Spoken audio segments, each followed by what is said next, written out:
प्रिय मित्रों, हर एक मनुष्य अपने आने वाली संतानों के लिए कुछ विरासत छोड़ के जाना चाहता है। पर आप अपने बच्चों के लिए, अपनी संतानों के लिए कौन सी विरासत छोड़ना चाहते हैं? बाइबल हमें स्पष्ट रीति से बताती है कि हम कैसे न केवल अपने लिए आशीष कमा सकते हैं, पर अपनी आने वाली संतानों के लिए भी आशीषों को कमा सकते हैं। इस भेद और तरीके को जानने के लिए आइए हमारे साथ इस अध्ययन में शामिल हो जाइए और जानिए कि कैसे परमेश्वर आपको और आपकी आने वाली संतानों को आशीषित करता है।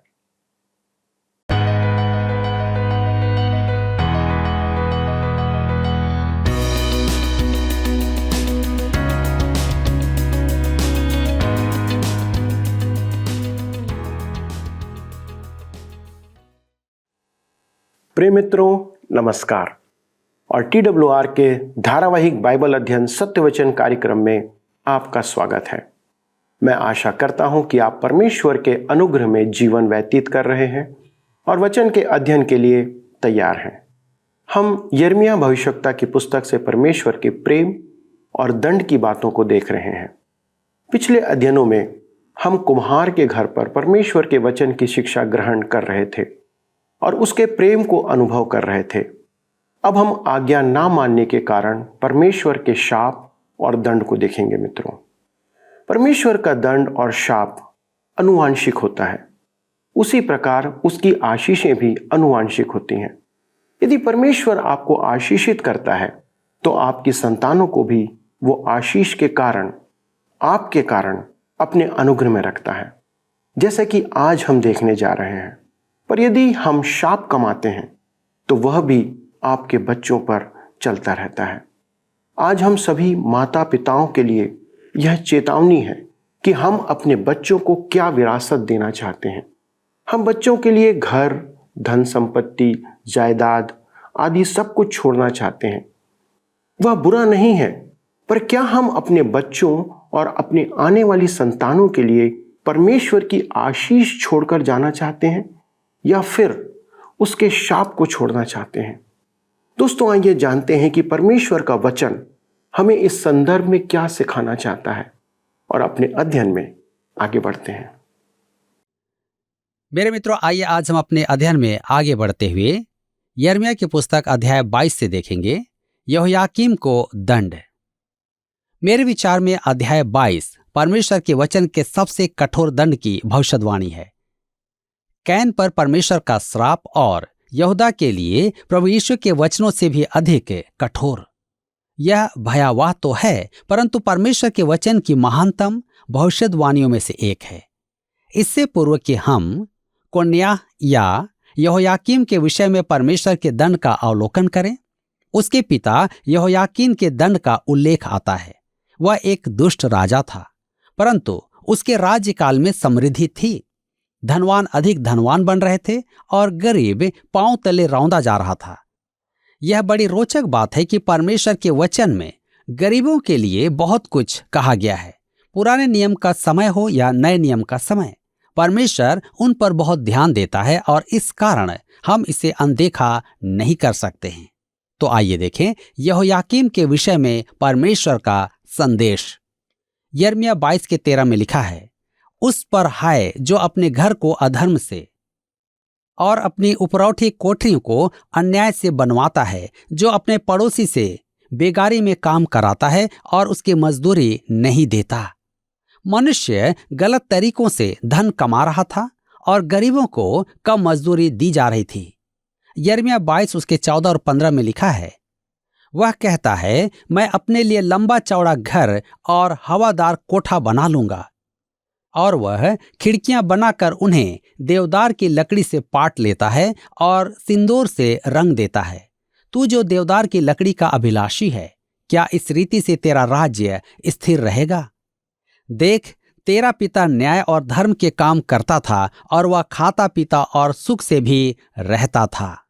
ध्यान दीजिए, लिखा है तेरा पिता, अर्थात योशिय्याह, जिसके विषय वह कहता है।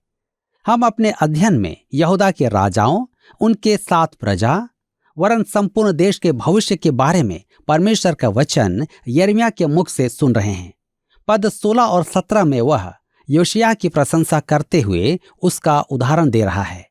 यिर्मयाह 22 उसके 16 और 17 में लिखा है, वह इस कारण सुख से रहता था क्योंकि वह दीन और दरिद्र लोगों का न्याय चुकाता था। क्या यही मेरा ज्ञान रखना नहीं है? यहोवा की यह वाणी है, परंतु तू केवल अपना ही लाभ देखता है और निर्दोषों की हत्या करने और अंधेर और उपद्रव करने में अपना मन और दृष्टि लगाता है। योशिय्याह दीन और दरिद्र लोगों का न्याय चुकाता था, परंतु यहोयाकीम के राज्यकाल में धनवान मनुष्य गलत तरीके से और अधिक धनवान बनते जा रहे थे। वे भ्रष्टाचारी थे और गरीब हो रहे थे। परमेश्वर को इस विषय में बहुत कुछ कहना था। यिर्मयाह उस सच्चाई की ओर ध्यान आकर्षित करता है कि धनवान धन संचय करने में लगे हुए थे। वे मजदूरों की मजदूरी को लूट रहे थे। वे गरीबों को पांव तले रौंद रहे थे। अपने घमंड और हठ में विशाल भवन बनवाकर ऐसे रहते थे जैसे परमेश्वर उनके कुकर्मों पर ध्यान नहीं देता है कि उन्होंने कैसे धन संचय किया।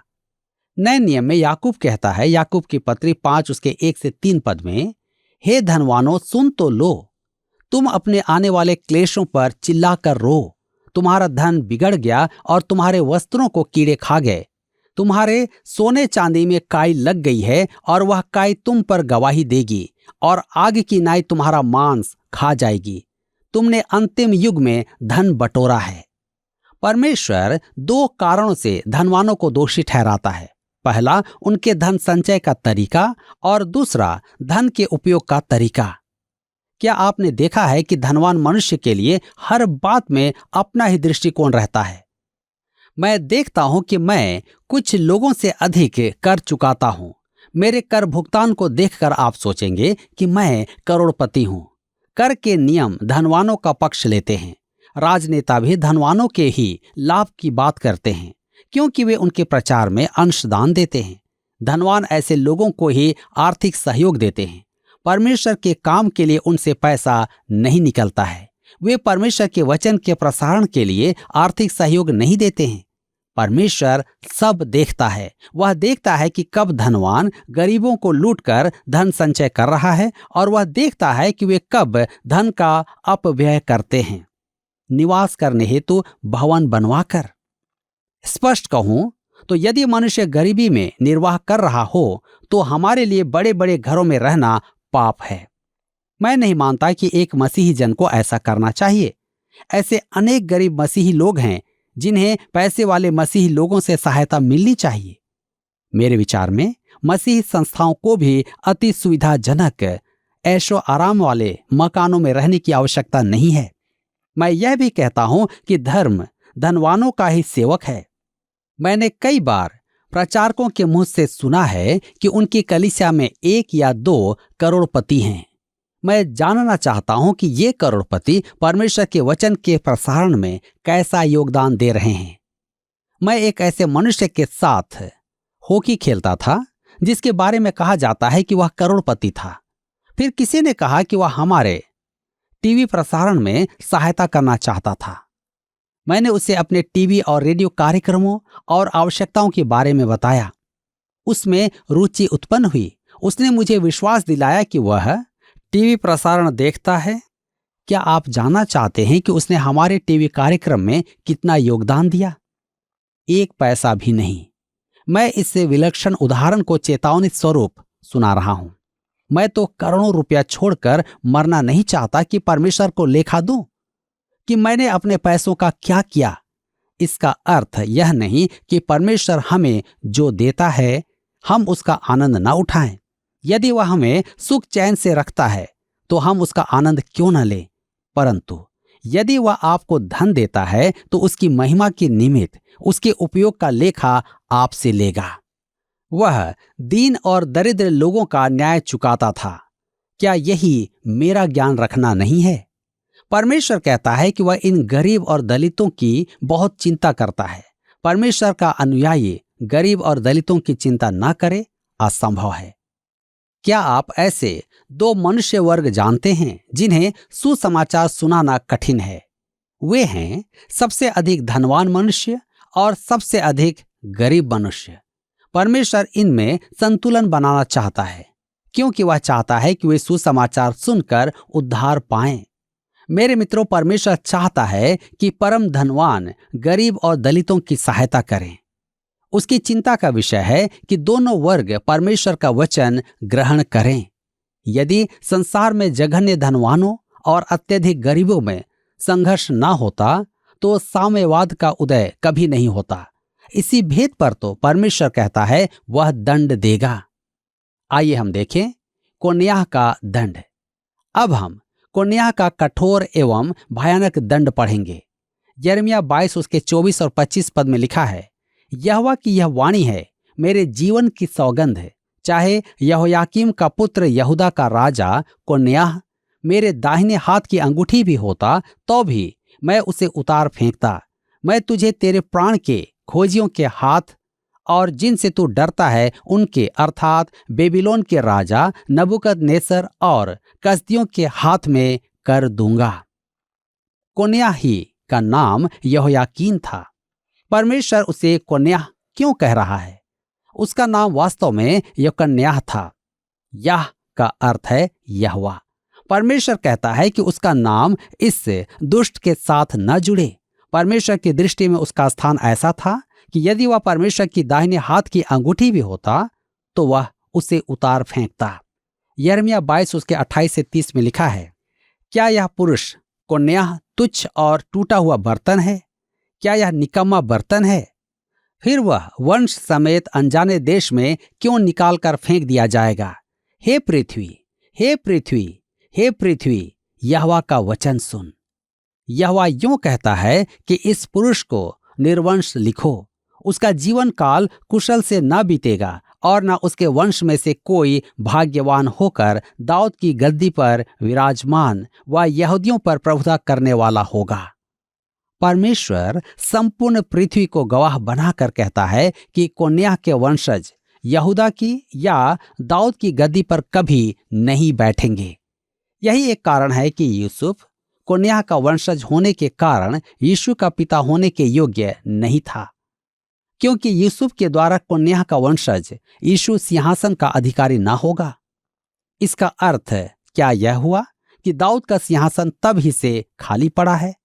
यिर्मयाह की पुस्तक 33 के 17 की भविष्यवाणी को सुने। यहोवा यूं कहता है, दाऊद के कुल में इस्राएल के घराने की गद्दी पर विराजने वाले सदैव बने रहेंगे। दाऊद के सिंहासन पर बैठने वाला अवश्य होगा, परंतु कोन्याह के वंश से नहीं।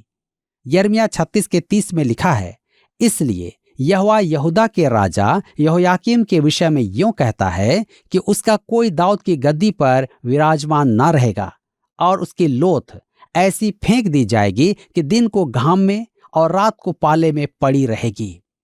मेरे प्रियो, मैं आपको स्मरण कराना चाहता हूं कि यहोयाकीम कोन्याह का पिता था। परमेश्वर ने उस वंश को समाप्त कर दिया। यीशु की वंशावली में विशेष बात यह है कि यीशु की वंशावली दो पक्षीय है, जिसका कारण भी है।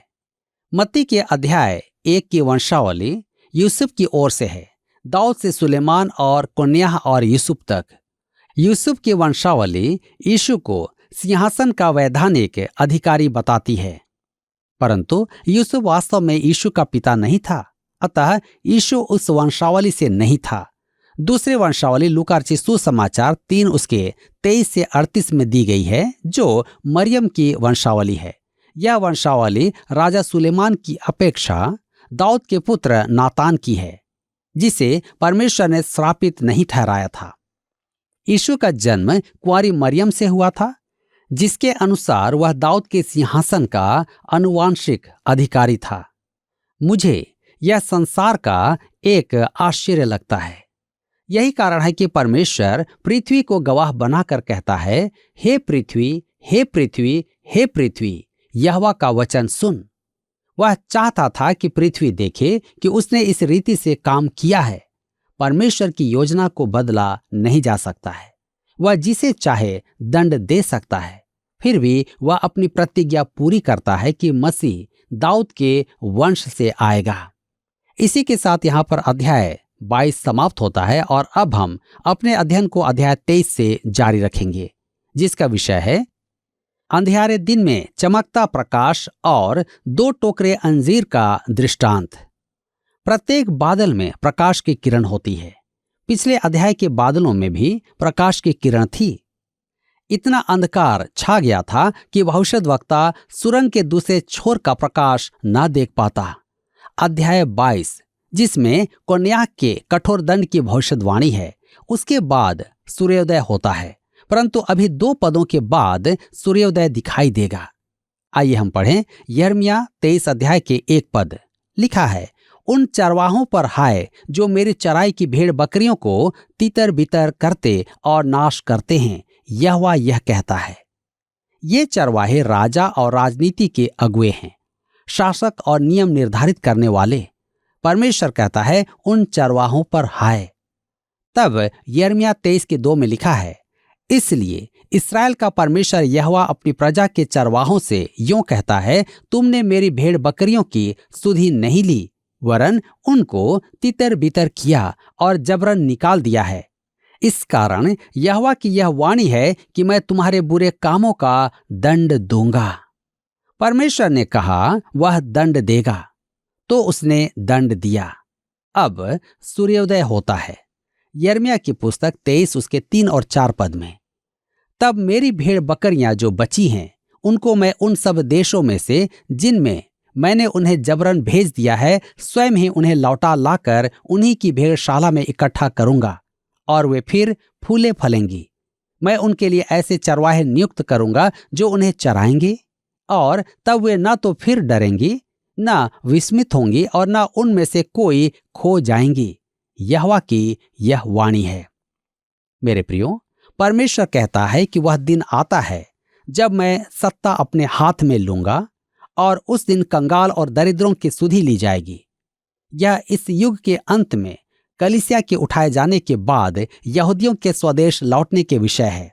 उस समय उन्होंने जिस राजा को स्वीकार नहीं किया था, वह उन पर विश्वास योग्य चरवाहे शासक नियुक्त करेगा।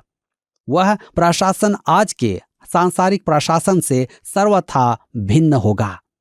यिर्मयाह 23 के 5 में लिखा है, यहोवा की यह भी वाणी है, देख ऐसे दिन आते हैं जब मैं दाऊद के कुल में एक धर्मी अंकुर उगाऊंगा, और वह राजा बनकर बुद्धि से राज्य करेगा और अपने देश में न्याय और धर्म से प्रभुता करेगा। दाऊद के वंश से एक राजा आएगा। राजा कोन्याह यद्यपि दाऊद के वंश का था, परंतु वह त्यागा गया और उसका वंश समाप्त किया गया। परमेश्वर की योजना को कोई नष्ट नहीं कर सकता है, चाहे कोई सोचे कि वह कर सकता है। परमेश्वर जानता है कि वह क्या करेगा। मेरे प्रियो, हम जानते हैं कि नए नियम के वृतांत के अनुसार नातान के वंश से एक कुंवारी मरियम से दाऊद का पुत्र आया, मसीह वरन राजा। जब यीशु ने स्वयं को संसार पर प्रकट किया, तब उसने कहा मत्ती 4:17 में, मन फिराओ क्योंकि स्वर्ग का राज्य निकट आया है। अब राजा बिना राज्य तो हो नहीं सकता। अतः यीशु के कहने का अर्थ था तुम्हारा राजा आ गया है, परंतु उन्होंने उसे ग्रहण नहीं किया। उसने कहा कि एक दिन यह राजा अवश्य आएगा और अपने राज्य की स्थापना करेगा। यिर्मयाह 23 के 6 में लिखा है, उसके दिनों में यहूदी लोग बचे रहेंगे और इस्राएली लोग निडर बसे रहेंगे, और यहोवा उसका नाम यहोवा हमारी धार्मिकता रखेगा। क्या आपने ऐसा किसी राजनीति का नारा सुना है? मैंने तो कभी किसी प्रत्याशी से नहीं सुना कि वह धर्मी होगा और सरकार के लिए परमेश्वर की योजना एवं कार्यक्रम पूरा करेगा। इसको छोड़ वे अन्य सभी दावे करते हैं, क्योंकि ऐसा दावा पूरा करना उनके वश में नहीं। प्रभु यीशु के राज्य में धार्मिकता का राज होगा। यिर्मयाह 23 उसके 7 और 8 में लिखा है, अतः देख यहोवा की यह वाणी है कि ऐसे दिन आएंगे जिनमें लोग फिर न कहेंगे कि यहोवा जो हम इस्राएलियों को मिस्र देश से छुड़ा ले आया उसके जीवन की सौगंध, परंतु वे यह कहेंगे यहोवा जो इस्राएल के घराने को उत्तर देश से और उन सब देशों से भी जहां उसने हमें जबरन निकाल दिया छुड़ा ले आया, उसके जीवन की सौगंध। तब वे अपने ही देश में बसे रहेंगे। मेरे मित्रों, परमेश्वर के वचन की असाधारण भविष्यवाणियों में से यह एक भविष्यवाणी है। फसह आज उनका सबसे पुराना धार्मिक अवकाश है। चाहे यहूदी रूढ़िवादी हो या आधुनिक, उसे फसह सदैव स्मरण रहता है, क्योंकि यह मिस्र देश से उनकी चमत्कारी मुक्ति का उत्सव है। परमेश्वर यहाँ कहता है कि जब वह उन्हें भविष्य में स्वदेश लौटाएगा, तब वे मिस्र की चमत्कारी मुक्ति और छुटकारे को भूल जाएंगे। वह चमत्कार ऐसा महान होगा। अतः स्पष्ट है कि परमेश्वर का व्यवहार इस्राएल के साथ समाप्त नहीं हुआ है। यिर्मयाह की पुस्तक 23 के 16 और 17 पद में लिखा है, सेनाओं के यहोवा ने तुमसे यों कहा है, इन भविष्यद्वक्ताओं की बातों की ओर जो तुमसे भविष्यवाणी करते हैं कान मत लगाओ, क्योंकि ये तुमको व्यर्थ बातें सिखाते हैं। ये दर्शन का दावा करके यहोवा के मुख की नहीं, अपने ही मन की बातें कहते हैं। जो लोग मेरा तिरस्कार करते हैं, उनसे ये भविष्यद्वक्ता सदा कहते रहते हैं कि यहोवा कहता है, तुम्हारा कल्याण होगा।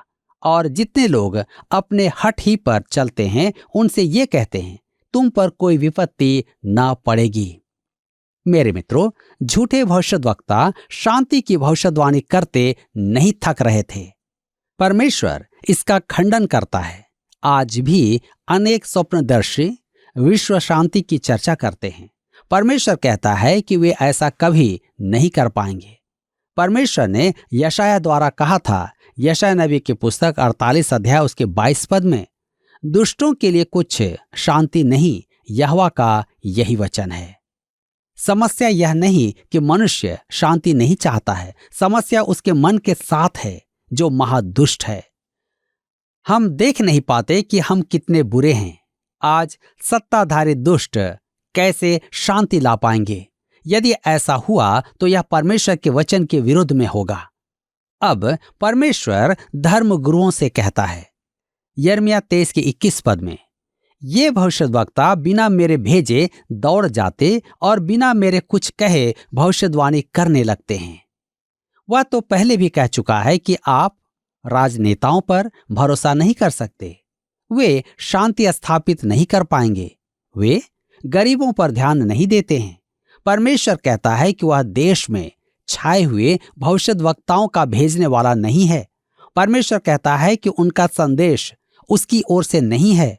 परमेश्वर ने उनके प्रशासनिक एवं धार्मिक शासकों दोनों ही को तुच्छ कहा। आज भी मुझे पूरा विश्वास है कि परमेश्वर संसार से यही कहेगा। आज कौन है जो परमेश्वर की खोज करता है? संसार के धार्मिक अगुए धर्म रहित हैं। वे सिर से पांव तक धर्म से ढके हुए हैं। वे अति धर्मी हैं, परंतु उनमें से कितने सच्चे एवं जीवित परमेश्वर की खोज करते हैं? जी हाँ, आज हम सबों को इस पर विचार करने की आवश्यकता है कि क्या हम सचमुच जीवित परमेश्वर की खोज में हैं या नहीं। परमेश्वर आज के इस वचन के द्वारा आप सबको आशीष दे। मित्रों, हम वचन से देख रहे थे कि यह आवश्यक नहीं कि धर्मी की संतान धर्मी हो या फिर अधर्मी की संतान अधर्मी हो। मुख्य बात है कि हम अपनी संतानों को किस प्रकार की शिक्षा देते हैं।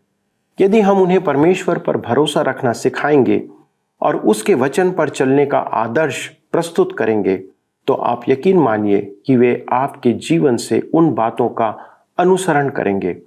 आपकी शिक्षा केवल वचन या बोलने भर तक सीमित नहीं रहनी चाहिए, पर वह शिक्षा आपके जीवन से उन्हें दिखनी चाहिए।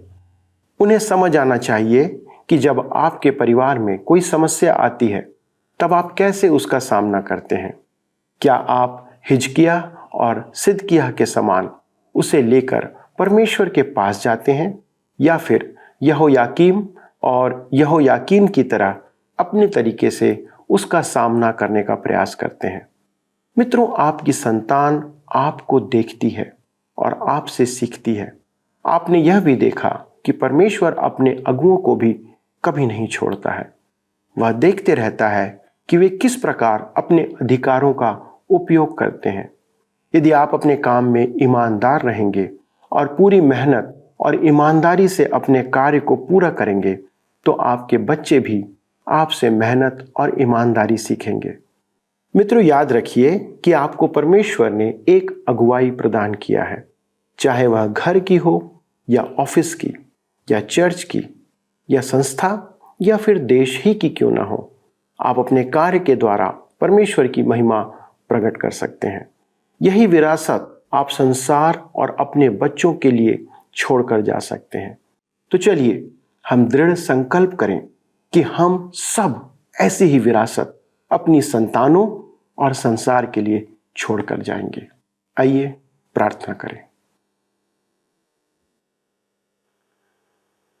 हमारे स्वर्गीय पिता, हम धन्यवाद देते हैं प्रभु कि आपकी आशीष निरंतर हम पर बनी रहती है और आपका अनुग्रह हम पर और हमारी आने वाली संतानों पर प्रभु आप बनाए रखते हैं।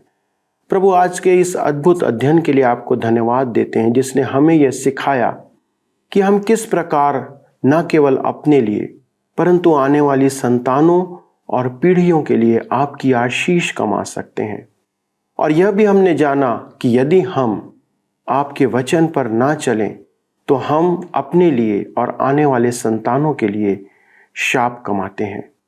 प्रभु, हमारी सहायता करें कि हम अपने उन क्षेत्रों में जहाँ पर हमें आपने जिम्मेदारी दी है, ईमानदारी, मेहनत और परिश्रम के द्वारा अपने लिए और आने वाली पीढ़ी के लिए प्रभु एक आदर्श प्रस्तुत करें। हमारे इन सभी दर्शकों के लिए विनती है पिता कि आप इनकी सहायता करें कि वे आपके वचन के अनुसार चलते रहें और आपकी शिक्षाओं पर बने रहें, ताकि उनका जीवन और उनके पूरे परिवार का जीवन आशीषों से भरा हुआ पाया जाए। प्रभु, आपकी उपस्थिति में रहना, इससे उत्तम और अद्भुत बात एक मनुष्य के लिए नहीं हो सकती। इसलिए हमारी विनती है कि हमारे सारे दर्शक आपकी उपस्थिति में सदा बने रहें। इस विनती को सुनने के लिए धन्यवाद देते हुए इस प्रार्थना को प्रभु यीशु क्रिस्ट के नाम से मांगते हैं, आमीन।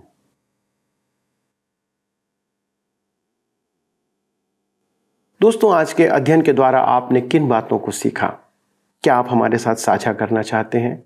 यदि हाँ, तो फोन, SMS या पत्र का उपयोग करें। अगले प्रसारण में इस अध्ययन को हम आगे बढ़ाएंगे। तब तक परमेश्वर के अनुग्रह में बने रहें और परमेश्वर की आशीषों को उससे प्राप्त करते रहें। प्रभु आपको आशीष दे। आइए अब हम प्रश्न को देखें। पिछले प्रश्न का उत्तर है डी। बच्चों को बाल और तोपेत के लिए होम किया था। हिन्नोम की तराई में इस्राएलियों ने अपने बच्चों को बाल और तोपेत के लिए होम करने का पाप किया था। आज के अध्ययन पर आधारित प्रश्न है, कोन्याह राजा किस अन्य नाम से भी जाना जाता था? ए. यहोयाकीन, बी. यहोयाकीम, सी. योशिया, डी. यहोआहाज। मित्रों, इस प्रश्न का उत्तर हमें कल सुबह 6 बजे से पहले विकल्प A, B, C या D के साथ अपना नाम, पता, स्थान के साथ 9651433397 पर SMS या WhatsApp करें। सभी विजेताओं को विशेष पुरस्कार प्रदान किए जाएंगे। धन्यवाद। क्या आपको यह कार्यक्रम पसंद आया? अभी हमें एक मिस कॉल करें और आप अगले विजेता हो सकते हैं।